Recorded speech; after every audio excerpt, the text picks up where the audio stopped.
Now let me introduce our honored speaker, Dorothy Goosby, the senior councilwoman from town of Hempstead. Dorothy Goosby, the town of Hempstead senior councilwoman, was elected to the town board on November 2nd, 1999, and was one of the first Democrats elected since 1905. She is the first African American woman to serve on the town board. Dorothy is an alumni of Florida A&M University. She received her master's in business administration, in labor relations, corporate finance, and accounting management from Adelphi University too. Councilwoman Goosby is a New York State certified and registered dietitian with more than 25 years of administrative experience in medical profession. She attended Hofstra University, New York, and completed the requirements to obtain certification by the New York State Education Department as a certified chemistry teacher.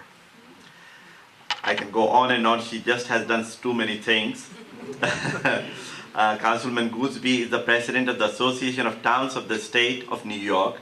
She serves on the executive committee and the Rules and Resolutions Committee for the organization.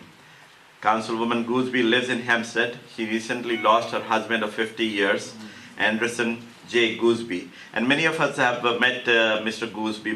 He was a wonderful man and very pleasant person to talk to. She has two daughters, Alicina and Cassandra Goosby. Mrs. Goosby is a long-time member of Union Baptist Church in Hempstead.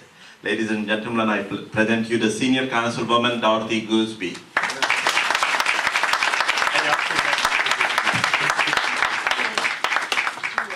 Before Ms. Goosby starts her speech, I have a small surprise for her. So please, no, you come, it's for you. And may I request some board members to come here. Kausar Zaman, Farida Chaudhary, Simi Ahmed, and Seema Rahman.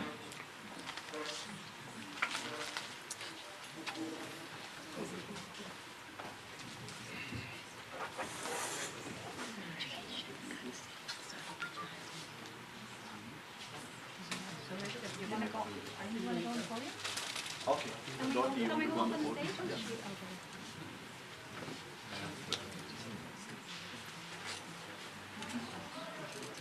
Where is Farida Chaudhary? I'm just going to read her certificate of appreciation. It's presented to Honorable Dorothy L. Goosby, Senior Councilwoman, Town of Hempstead, for your devoted service to the residents of the Town of Hempstead and the County of Nassau County. You have championed the cause of voting rights and increased the level of participation in government through community organizing. Your efforts have improved the lives of our residents, and the reward of goodness is nothing but goodness. Thank you so much. Thank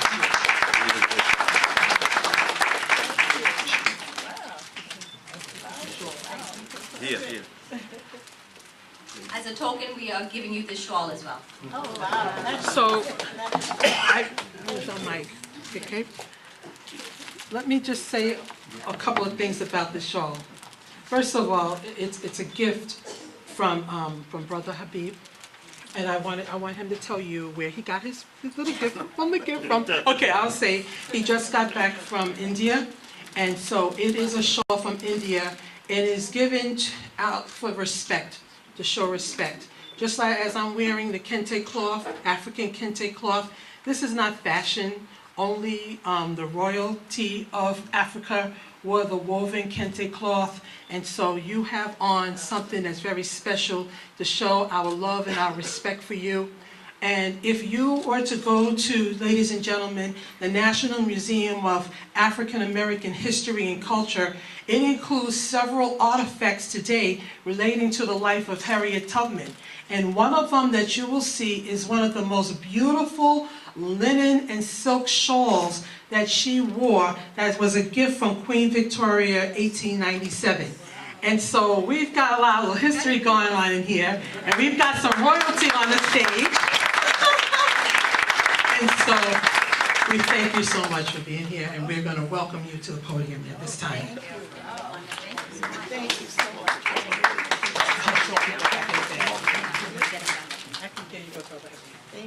much. Thank you so much. This is really great, isn't it? I'm so happy. And I hope I remember my speech after all of this. I don't know if I should. I would.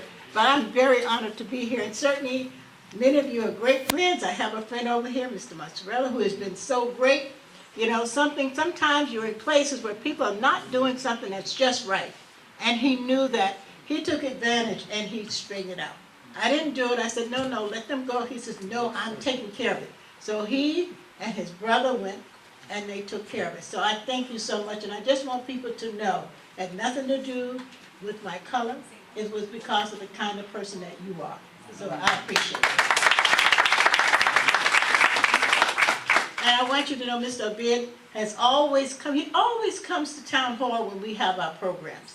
You know, I don't think he's ever missed one of our programs. Even when it came to the Breast Cancer Forum, he was there, you know, which is something that we do every year because we know how important it is to make sure that our people, especially African Americans and Spanish-speaking people who do not go to the doctor to check themselves in time.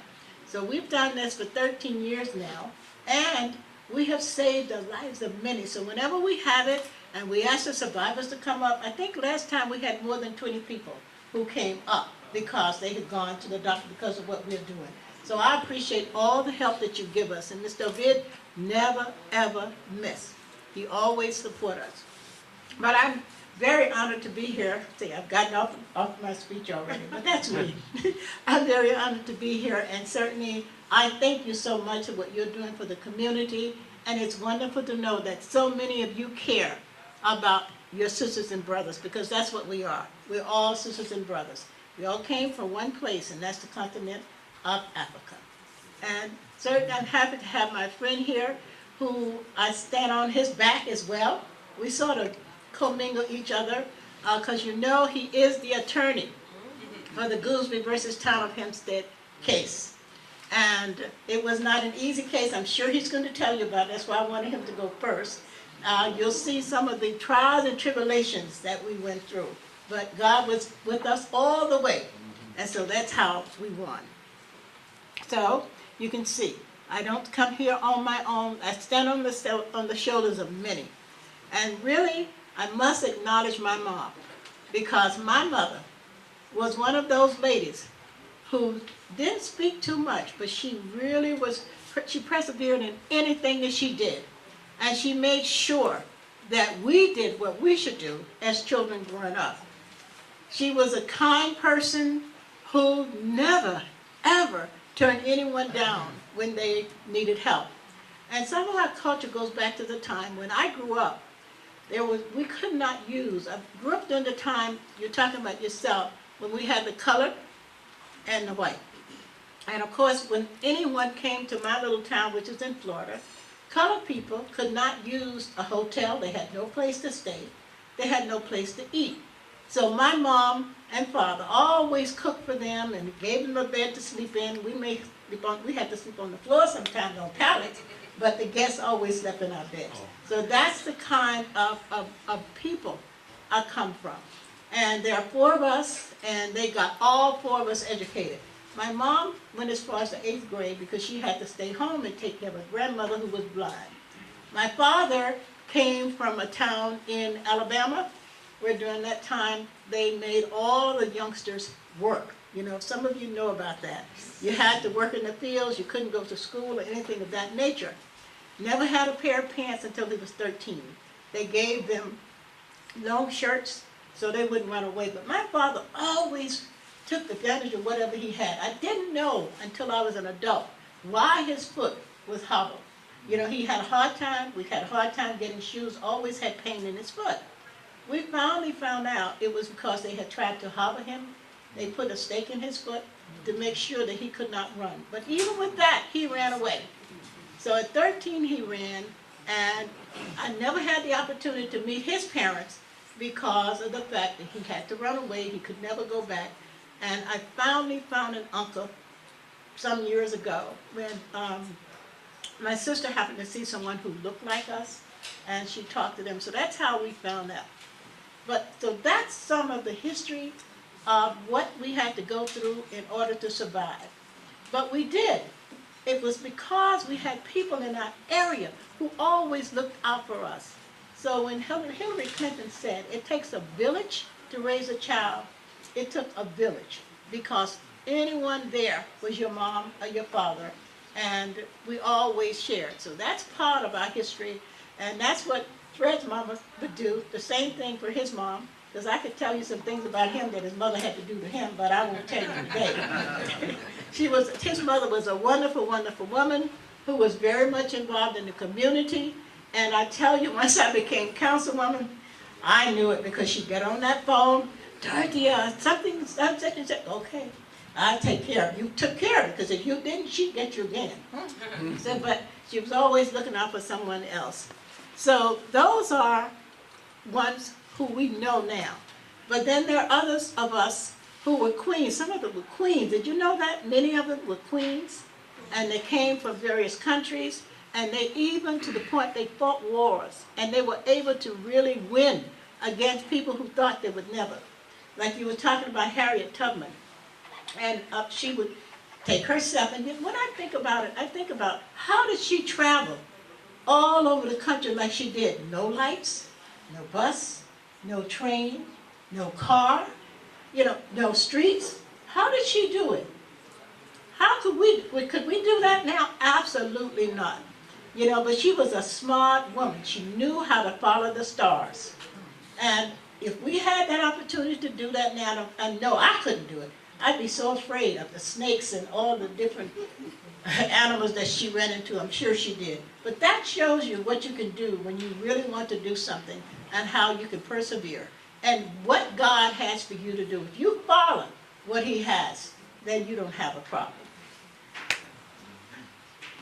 So I'm not going to go through, you did a lot of what I had, so I'm just going to do a few things, and we're going to talk about some of the women, like, I guess one of the women that I really care so much about and what she did was our former First Lady. She was dynamic. I happened to have been in a luncheon once when she was there, and we were taking photographs, and you see I'm short, you know how tall she was.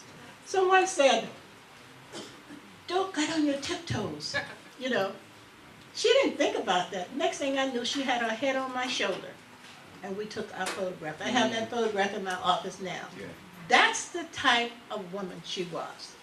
And sometimes it's not always easy what I have to do, like he helped me so much with that. I don't allow anyone to bring me down to their level. Sometimes I sit on the board, and I look them, and I think things that you wouldn't want me to say. But I don't say it, because our board members are not streamed. If you watch the board meetings, you'll understand what I'm saying, because people don't act the way they should, and really it's not really good. And I have people who don't realize what government is all about. You understand that? They don't realize what government is about and why we have government, and what's the most important is taking care of the people that we serve. They don't realize that. So they come in and they say many things that they should not say. And the ones who should come, don't come. But those people who come really come because sometimes I think this is all they have, and maybe something is wrong upstairs, and they've got to come some way to get it out. And those words are not good words. Okay? They're not like your words. You have them to bring out the best of them, which helps them. But they are not those type of words. But I don't allow them to get me to the point where I do not take care of what I'm responsible for. And so I'm grateful for that. And I tell you, I'm grateful that I have my faith, because without it, I could not exist. And I do know that the only reason I'm here today is because of the Lord. Life was not easy for me. I know some people think, when you're in this type of position, you were wealthy and so forth, but it was not. But I'm grateful for it because it helped me to get where I am, and it helped me with myself. So now, all of this, I have the speech, but I'm not reading it. I just did it. So, because I know when Fred speaks, a lot of the things that I have in here, he's going to tell you. Okay. And I want him to tell you and show you, because then you'll appreciate what we all went through and how grateful we are to have people who stood with us. So, I thank you so much for all. I had 10 minutes, I think I used them.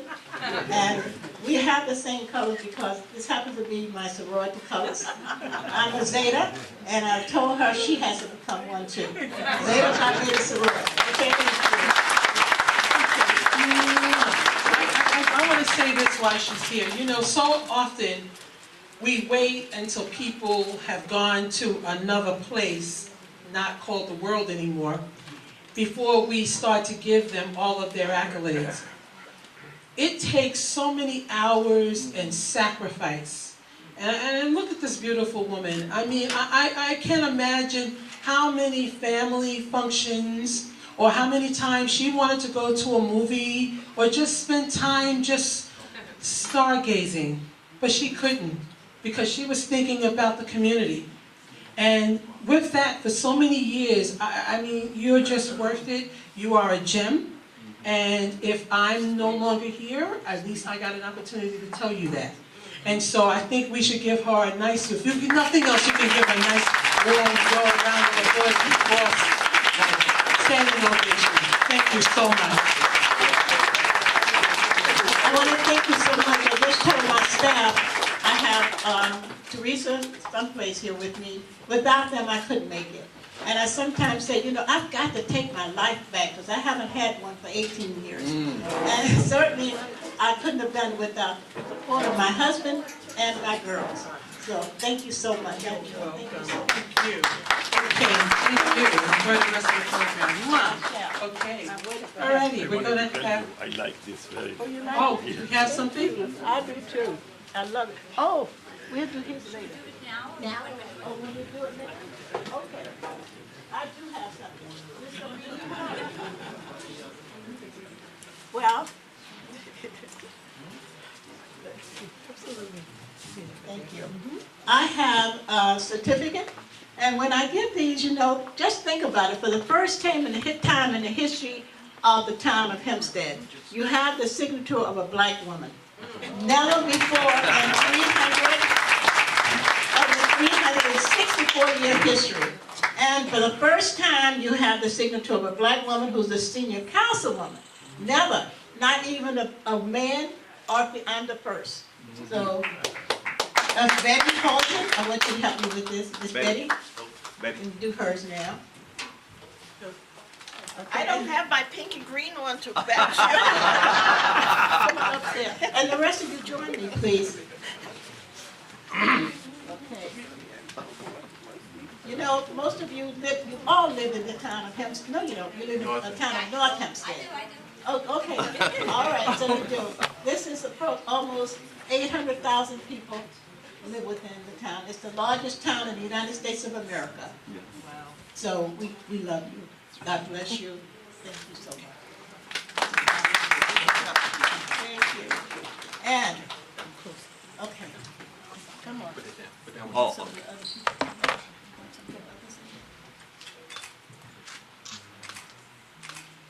Thank you. Thank you. Okay. Yep, you're gonna hold me while I'm in my hand. And since he's coming up next, I think I might as well do this one while I'm up here, right? yes.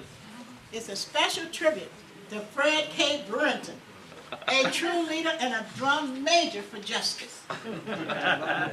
Would you join us?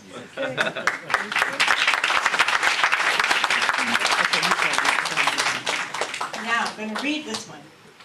Drum major for justice. Yes, if you want to say that I'm a drum major, say that I'm a drum major for justice.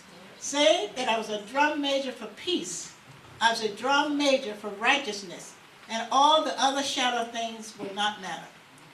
I won't have any money to leave behind. Remember that, you won't have any money.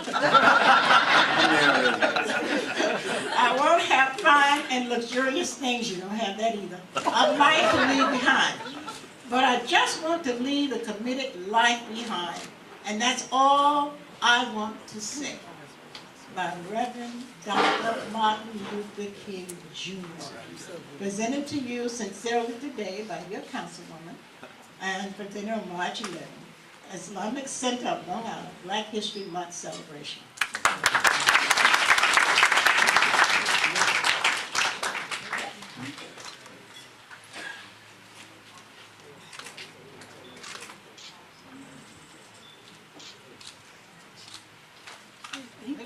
Thank you. You couldn't be in this meeting? No, I couldn't. Well, I must have about 600,000 pictures. After the first one, I'm done. God bless you. That's okay. Like that? Okay, I know he's gonna get you on that. I just wait. Thank you. After all this work, I thought all this feature. Thank you.